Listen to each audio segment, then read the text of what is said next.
Nous allons donc écouter la parole et l'enseignement. Nous sommes à l'enseignement numéro 23 pour aujourd'hui, concernant le sujet qui parle de celui qui ose dire qu'il est Dieu. Il a remplacé le bouc, le bélier et le taureau,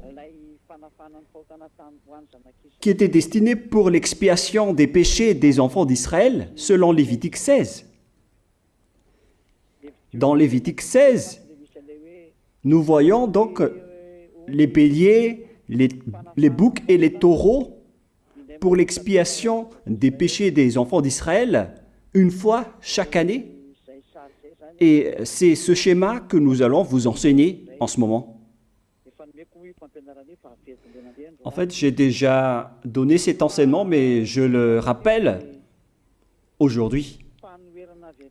Cette situation contredit directement la parole du Père Yahva, le Dieu d'Abraham, selon Deutéronome 4.2. Ne rajoutez rien et ne retranchez rien aux paroles. C'est dans Deutéronome 4.2 et aussi dans Deutéronome chapitre 13, à partir du verset 1, ou Deutéronome 12, 32. Nous allons donc lire maintenant Deutéronome 12, 32, car nous avons déjà vu autrefois le Deutéronome 4.2. Donc dans Deutéronome 12, 32, vous observerez et vous mettrez en pratique toutes les choses que je vous ordonne. Vous n'y ajouterez rien et vous n'en retrancherez rien. Voilà donc dans le Deutéronome 12, 32.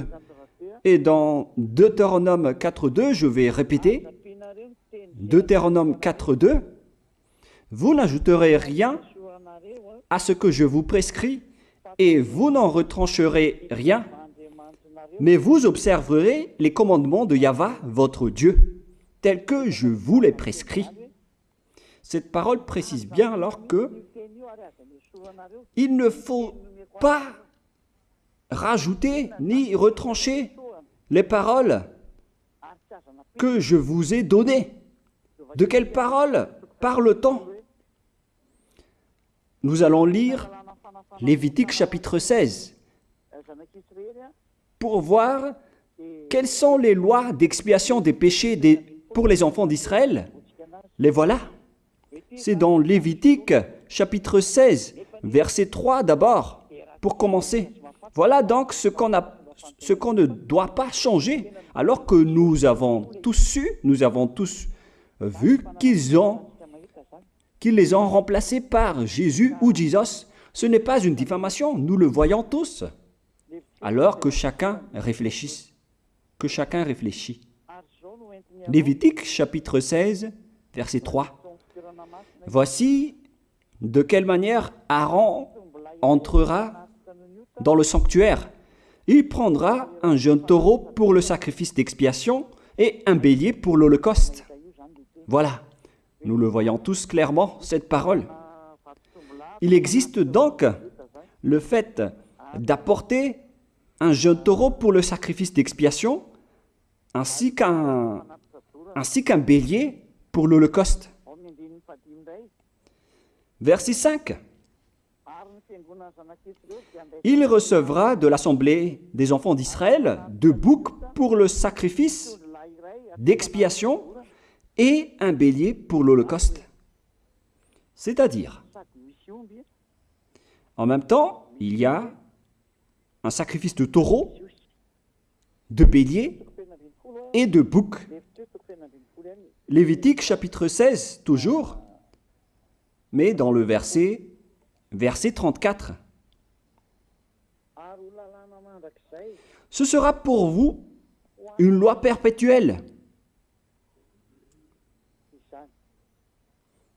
Voilà.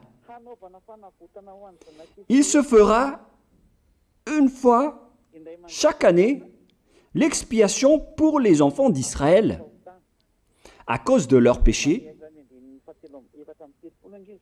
Nous sommes déjà au verset 34 pour information. Verset 34. Voilà. Ce sera pour vous une loi perpétuelle. Quelle est cette loi perpétuelle? C'est le fait de sacrifier les béliers, les boucs et les taureaux qui vont être tués pour sacrifice, pour l'expiation des péchés des enfants d'Israël. Selon le verset 34, ce sera pour vous une loi perpétuelle.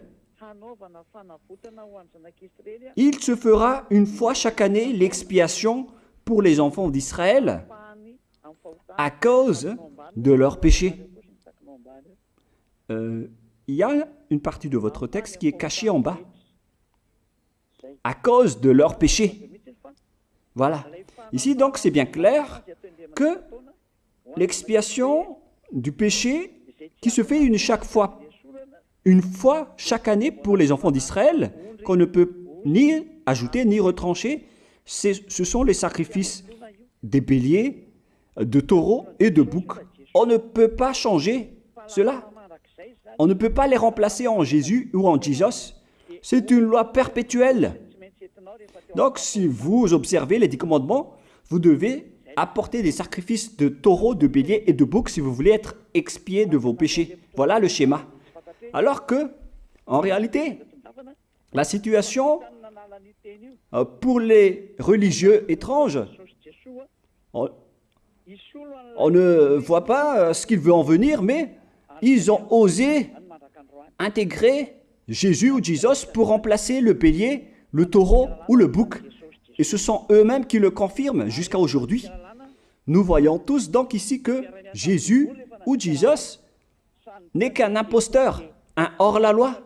Et les hors-la-loi sont des envoyés du diable. Le diable, il a commis le péché depuis le commencement. Ce sont des transgresseurs de la loi. Donc c'est prouvé ici que Jésus est un hors-la-loi. Nous allons lire la parole, poursuivre, dans 1 Jean, chapitre 3. 1 Jean, chapitre 3, à partir du verset 4. Quiconque pêche transgresse la loi, et le péché est la transgression de la loi. Voilà, c'est bien clair que c'est le péché qui est la transgression de la loi. Un pécheur, donc, c'est un transgresseur de la loi. Et un hors-la-loi, c'est un pécheur. C'est clair alors que Jésus ou Jesus, c'est un hors-la-loi, c'est un transgresseur de la loi. Nous avons tous vu ensemble qu'il a pris la place du bélier et il a siégé, il s'est installé dans ce système. C'est pourquoi toutes les églises observent les 10 commandements et ils servent Jésus ou Jesus. Voici l'enseignement. Alors, regardez bien à travers ce texte et cette écriture que je vous donne en ce moment. Et soyez conscients, ça suffit maintenant d'écouter ces faux dieux, c'est déjà trop. Tant pis pour vous si vous allez encore les écouter. Soyez conscients que ce schéma n'est plus correct. Beaucoup de gens me diffament à cause de ce que je fais en ce moment. Ils ne supportent pas la vérité.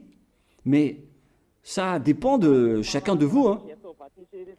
Et moi, je vous avertis, pour vous qui vont être baptisés et qui veulent être baptisés, mais qui entendent les diffamations et les critiques des autres, ne croyez pas en cela.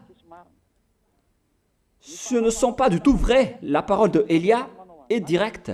Ce ne sont que des mensonges.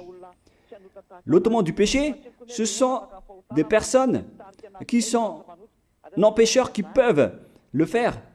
Ce n'est pas logique de dire que les fidèles sont ôtés des péchés et le leader est un pécheur. Ce n'est pas du tout écrit dans la Sainte Écriture. Ce qui est écrit dans la Bible, c'est que le bon arbre donne de bons fruits. et le mauvais arbre de mauvais fruits. Et le bon arbre ne donne jamais de mauvais fruits, et le mauvais arbre ne donne jamais de bons fruits. Ce sont les bons arbres qui donnent des bons fruits, et les mauvais arbres qui donnent des mauvais fruits. Et donc, si l'ambassadeur de Yahushua, Zedia Elia, a produit des personnes qui ne pêchent plus, alors il est bon, il est une bonne personne. Il n'a jamais fait aucun mal, même pas le moindre mal. Voilà donc la leçon pour vous, car dans le cadre de ce baptême qui va arriver, il y a beaucoup de diffamation et de critiques. Donc je vous conseille de ne pas écouter cela, car ce n'est pas du tout la vérité. Ils font ça juste pour diffamer et blâmer la bonté de Yahushua, alors ne les suivez pas. Donc là, on voit bien que ce n'est pas de la diffamation. Nous avons tous vu ensemble. Je vous ai donné la parole. On a tous écouté et vu ensemble. On a jugé ensemble. Est-ce que ce Jésus ou Jésus a fait la vérité? Est-ce qu'il a dit la vérité ou pas? Si nous avons vu le livre de Moshe, venant du Dieu d'Abraham, qui a dit « Ne rajoutez pas et ne retranchez pas à ma parole ». Nous avons vu alors que ils ont remplacé par ce Jésus ou Jésus les sacrifices d'expiation du péché, en disant après que c'est ce dernier qui ôte les péchés. Ce n'est pas du tout vrai. Celui qui peut ôter les péchés selon les 10 commandements, c'est le bélier, ou bien le taureau, ainsi que le bouc. Ce sont ces bêtes qui peuvent ôter les péchés. Quelle est alors la raison pour laquelle les religieux sont entrés dans ce mauvais schéma? Car c'est vraiment un schéma qui transgresse la loi. Car ils ont contré bêtement le livre du Lévitique chapitre 16. Ils l'ont contré bêtement, directement. Et après, ils ont remplacé par leur faux Dieu. Un faux Dieu car c'est directement un hors-la-loi. Il a contredit le Dieu d'Abraham. Nous voyons la preuve ici qu'il a contredit vraiment le Dieu d'Abraham, qu'on appelle par le nom de Yahava et Yahushua son fils. Car ce Dieu d'Abraham, il a bien dit qu'il ne faut ni ajouter ni retrancher à ses paroles. Il faut les observer car ce sont les commandements de Yahva, ton Dieu. Et ces lois qu'on ne doit pas rajouter ni retrancher veut dire qu'il ne faut pas toucher au Lévitique chapitre 16, car c'est ce livre qui ôte les péchés. Alors que nous voyons tous que personne ne le pratique plus. Si les 10 commandements, si les prêtres et les pasteurs pratiquent bien les 10 commandements, alors ils doivent faire le sacrifice de bélier et de taureau et de bouc pour l'expiation de leurs péchés. Alors que nous voyons tous que personne ne le fait plus. Alors qu'en même temps, ils observent les 10 commandements. C'est donc de la transgression de la loi. Et en plus, ils ont enlevé le Lévitique 16 en le remplaçant par Jésus ou Jesus. C'est-à-dire qu'ils ont contredit la parole du vrai Dieu, le Dieu d'Abraham. Et est-ce que vous allez encore oser contredire cette vérité? Est-ce que vous allez encore dire que vous êtes dans la vérité, que vous êtes dans la justice? Mais qu'est-ce que vous cherchez? Vous cherchez à prier et à servir le Dieu d'Abraham. Si vous voulez servir le Dieu d'Abraham, vous n'allez pas enlever le Lévitique 16, vous allez restaurer le Lévitique 16. Mais est-ce que vous allez encore oser le faire? Est-ce que vous pouvez encore le faire? La réponse, non. Vous ne pouvez plus le faire. Alors que il s'agit de l'expiation de vos péchés. Et dans ce cas-là, c'est obligatoire de le faire. J'ai expliqué l'essentiel jusque-là, et après je vais vous donner la raison pour laquelle ils ont fait cette grande folie en intégrant dans le Lévitique 16, à la place du Lévitique 16, leur faux Dieu. C'est vraiment de la transgression de la loi. Vous n'avez pas servi le Dieu d'Abraham. Il n'aurait pas dû faire ça jusqu'à la fin, car il a dit qu'il ne faut pas ajouter ni retrancher à ses paroles, alors que vous avez osé le contredire et les changer. Nous allons donc voir maintenant dans Psaume chapitre 40, quelle est la raison pour laquelle les prêtres et les religieux ont arrêté le Lévitique 16 en le remplaçant par Jésus ou Jesus pour remplacer les boucs, le bélier et les taureaux. Et je vais vous expliquer la raison. Et eux, ils ne peuvent pas le nier car ils l'ont fait. Et si, par exemple, ils ne connaissent pas, alors il ne faut plus faire du n'importe quoi. Il faut que vous soyez enseigné par Élia, si vous voulez encore sauver votre esprit. Mais si vous ne voulez pas, alors tant pis pour vous et assumez les conséquences. Psaume chapitre 40, versets 6 à 8. Psaume 40, versets 6 à 8. Voilà donc le dégât qu'ils ont subi. Tu ne désires ni sacrifice ni offrande. Tu m'as ouvert les oreilles. Là, ils ont bien entendu et écouté que Dieu ne désire plus leur sacrifice et tout ce qui concerne ce sujet. Tu ne demandes ni holocauste, ni victime expiatoire. Ici donc, on est arrivé au stade où on n'a plus besoin des sacrifices. D'après ce schéma, alors, le Lévitique 16 a été supprimé. Et logiquement, puisque c'est une alliance qui a été détruite, alors on ne peut plus y entrer, car on ne peut pas ajouter ni retrancher aux paroles. Et donc, si on ne peut pas y entrer d'après la parole qui dit qu'on ne peut pas rajouter ni retrancher, si le Dieu d'Abraham a interdit le sacerdoce, alors logiquement, vous ne devez plus y entrer. Sinon, vous allez vous autoproclamer en tant que pécheur à jamais, alors que les pécheurs et les malfaiteurs n'iront jamais au ciel des cieux. C'est clair alors que c'est devenu un sens interdit, les 10 commandements et les lois de Moïse d'après ce schéma, car c'est la relation avec le Père Yahva qui a été détruite, qui a été supprimée, car il n'y a plus d'expiation de péché pour vous. Alors vous êtes fous si vous allez encore entrer dans ce schéma. C'est pourquoi on a besoin d'une nouvelle alliance, car l'alliance des 10 commandements et les lois de Moïse ne sont plus correctes. C'est devenu supprimé, car on ne peut plus faire le sacerdoce, mais les religieux ainsi que les faux dieux, ils ne se sont pas...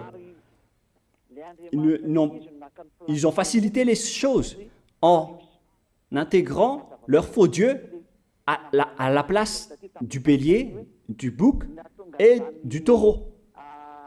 Et voilà, c'est bien clair.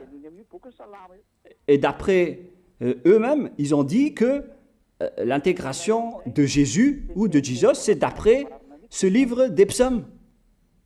Vous voyez que ici, je n'ai pas dit du n'importe quoi, c'est la vérité que j'ai dit. Je n'ai pas incriminé qui que ce soit. C'est vraiment la réalité et la vérité.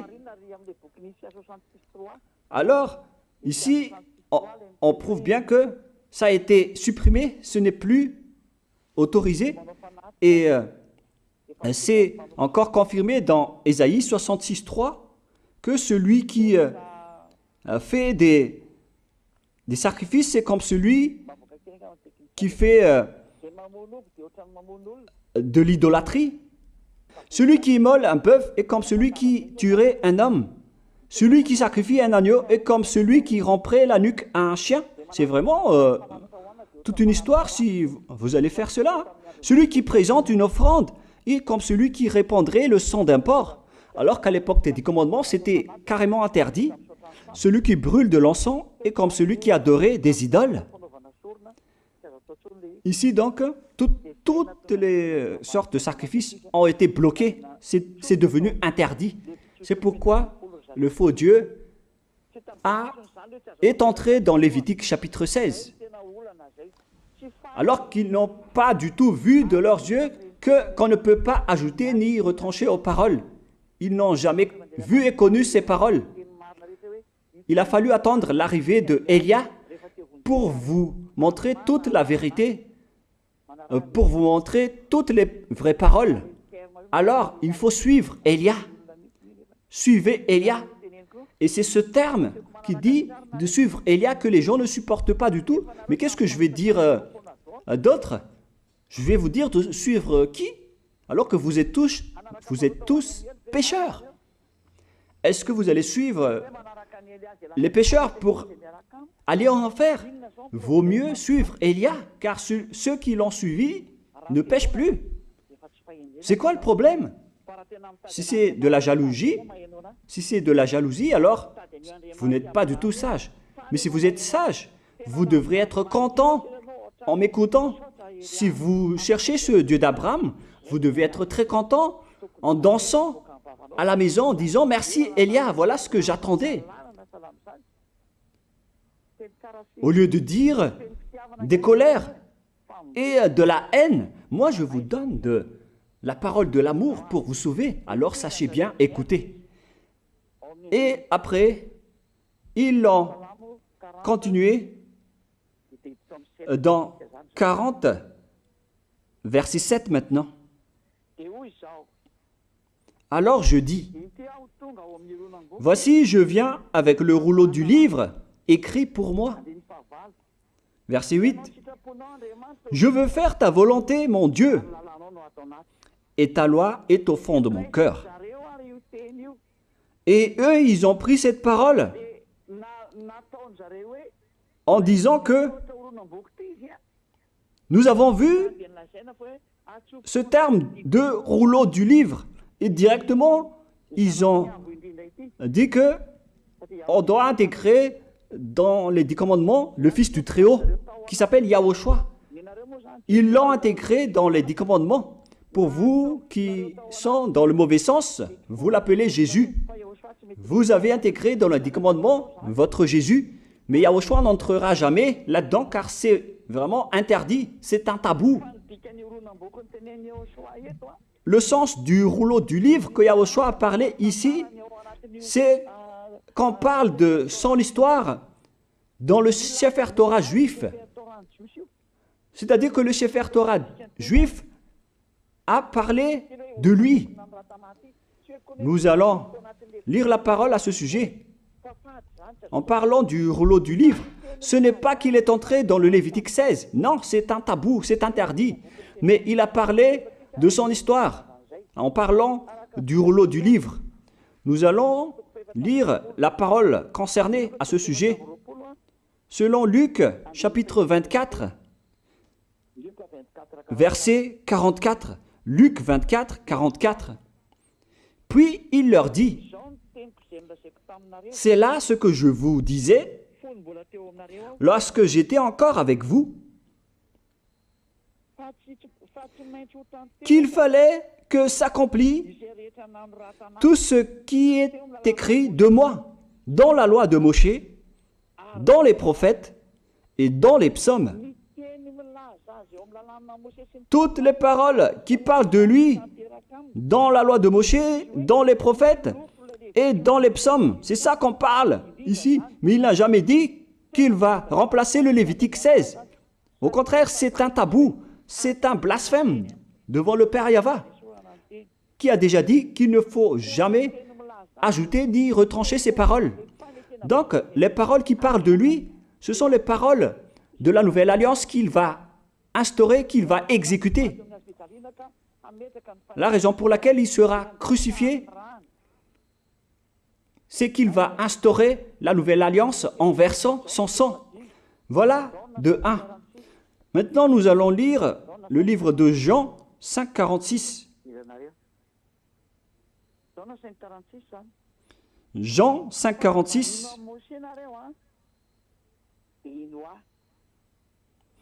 Alors, car si vous croyez en Moshe, vous me croiriez aussi, parce qu'il a écrit de moi.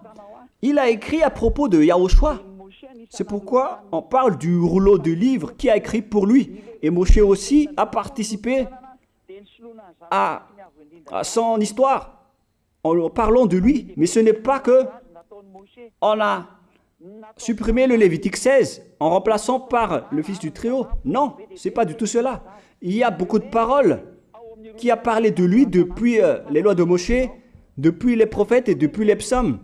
C'est pour ça qu'on parle du rouleau du livre qui a écrit à propos de lui. Mais ce n'est pas que vous allez supprimer le Lévitique 16 en le remplaçant par le Fils du Très-Haut. C'est vraiment une abomination de votre part.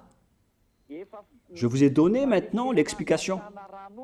Il ne faut pas rajouter ni retrancher aux lois de Moshe.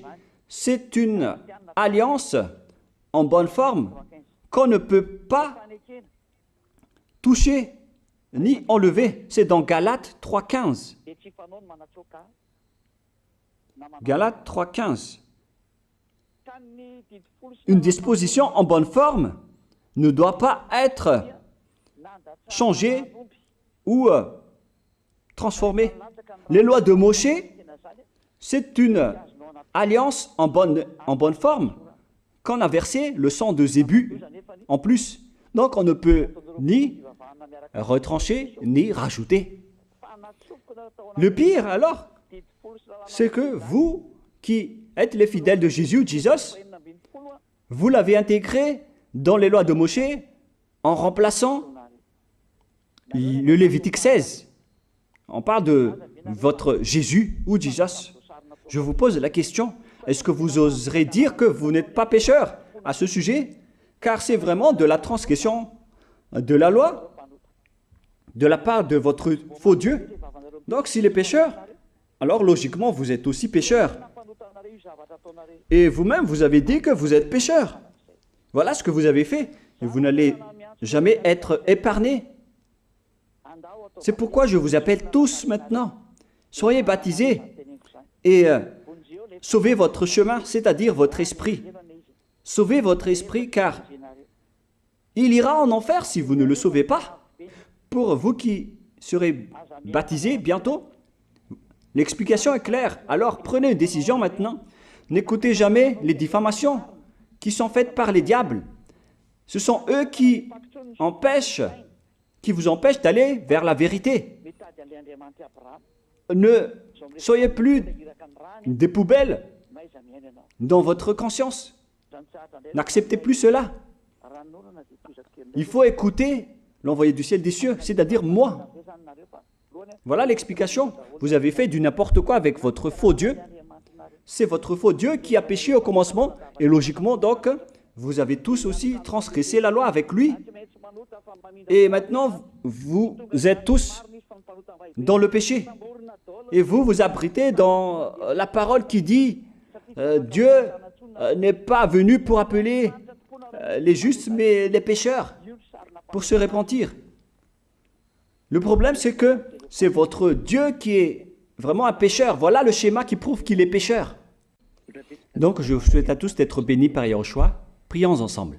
Merci infiniment, Père Yahva, pour cette parole. Une parole qui conscientise les gens pour se retourner vers toi et pour faire rester fermes tous les enfants du Très-Haut, les personnes que tu as déjà choisies, pour qu'ils restent bien fermes dans le service, et pour ceux qui sont encore à l'extérieur, qu'ils courent vers Elia, car Elia et toi, Yahushua, vous êtes uniques. Merci infiniment, Père Yahva. Merci infiniment, Yahushua. Sauve les gens pour qu'ils soient intégrés au ciel des cieux, pour que les gens écoutent la parole, Père Yahva, Yahushua, toutes les paroles que j'ai montrées. Confirme toutes mes paroles, Yahushua et Père Yahva, pour la gloire de vos noms si saints. Merci pour ta bonté et pour ta grâce. Au nom de toi, Yahushua, je fais toutes ces prières. Alléluia, Amen. Donc, je vous souhaite à tous d'être bénis par Yahushua et à demain. Au revoir.